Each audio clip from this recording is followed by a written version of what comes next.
నిజాంపేట మండల కేంద్రంలో బుధవారం ఉదయం వీఆర్ఏ వారసులను ముందస్తు అరెస్ట్ చేసి పోలీస్ స్టేషన్ కు తరలించారు. ఈ సందర్భంగా వారు మాట్లాడుతూ వీఆర్ఏ జేఏసీ పిలుపు మేరకు 61 ఏళ్లు పైబడిన వీఆర్ఏ వారసుల సమస్యలను పరిష్కరించాలని హైదరాబాద్ గాంధీ భవన్ కి వెళ్తున్న తరుణంలో పోలీసులు గృహ నిర్బంధం చేసి అరెస్ట్ చేయడం దారుణమని, ఈ అక్రమ అరెస్టులకు నిరసన తెలిపారు. త్వరలోనే శాంతియుతంగా ప్రభుత్వానికి వినతి పత్రాన్ని అందిస్తామన్నారు. ఈ కార్యక్రమంలో వీఆర్ఏలు నవీన్, తాడిం తిరుపతి, భాస్కర్, అనిల్, అజీజ్, మియా తదితరులు పాల్గొన్నారు.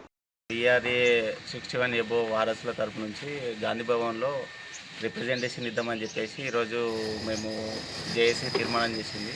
సో దాని గురించి అని వెళ్ళే క్రమంలోనే మమ్మల్ని రాత్రికి రాత్రే హౌస్ అరెస్ట్ చేసినారు. ఇప్పుడు ఈరోజు గాంధీ భవన్కు తీసుకెళ్లే లోపే ఇక్కడ తీసుకొచ్చి పెట్టినారు. కాబట్టి ఈ ప్రభుత్వం ఈ అక్రమ అరెస్టులను మేము నిరసిస్తున్నాము.